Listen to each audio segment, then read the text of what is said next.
Anyway, they built all those pyramids. Chapter 40, March 14, 2170 AD, Smithsonian.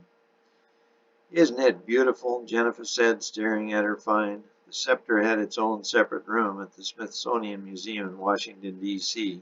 Jennifer had taken it after all, mainly because of her director's urging. Grant stared at it as amazed as he had been when he first saw it. Since that day, nearly 70 years ago, all 10 pyramids had been excavated and opened. Each was found to contain a spectacular chapel. The last to be opened, the Pyramid of Noah, was the most beautiful of all. As with all the others, the namesake of the pyramid was in attendance when it was entered. Noah gave the lead archaeologist, Professor Roshan, a magnificent crown with jewels and precious stones even larger and more brilliant than the others. All 10 of the artifacts presented to the respective archaeologists had their own room in the vastly expanded Smithsonian. Interestingly, that area of Washington, D.C. had been largely spared from damage caused by the many superstorms that kept popping up all over the world. How is the project going, McGrant? Jennifer asked. We're right on schedule. Should have her finished by about 2090, give or take a few years, McGrant said. Her, Jennifer said. Sorry, the Pyramid of the Eternal Gardens. The two had split company when Bells approached them to help supervise construction of the Eternal Garden Pyramid. Though Jennifer had not taken up residence in the New Jerusalem, she could not bring herself to join McGrant and work for Bells and Company. It was something about their continual glad handing that rubbed her the wrong way. For now, she remained independent of both sides. She had considered initiating a third party, if you will, but wasn't real sure how to go about it. She had talked to the new female president about it briefly. The president had graciously attended an archaeological lecture she gave at Georgetown University, but things hadn't really come together. She knew there would soon be a clash of the two massive pyramids, and she was determined to be on the side of the survivors.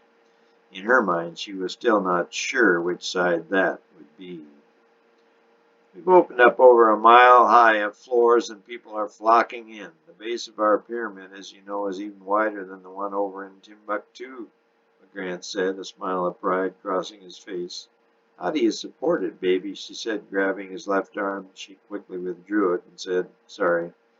Jennifer, I still care. She put her finger to his lips, but her ample breasts brushed up against his chest. They both felt the tingle, but both quickly took a step back from one another. Idealism had won out over love, and neither was about to let that victory slip away. We're using water. Can you believe that? The whole thing sits just off the west coast of Africa in that notch. You know, she knew. It's an amazing engineering success. I'm happy for you, McGrant. Keep up the good work. General Beelzebub will no doubt give you a high-ranking position in his government. I hope so. He's a great man. Well, great angel. I got to meet him, McGrant beamed, but the memory of her voluptuous body, now shrouded in a long white dress, low cut in front and high cut on the side, was causing his mind to swirl. All the great times they had twisted at the strings of his heart more than he could ever remember. Realizing this, she helped him out. My boyfriend would really like to meet you, she said, bursting his bubble.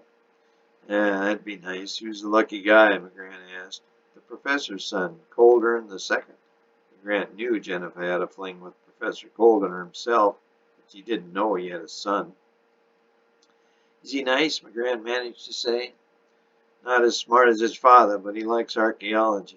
Good, I'm happy for you, he said. Say, would you and Colburn like to come out and take a look at our project sometime?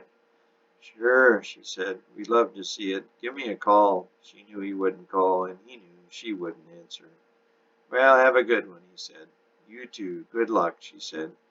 The two gave each other a little wave and then turned and walked in opposite directions.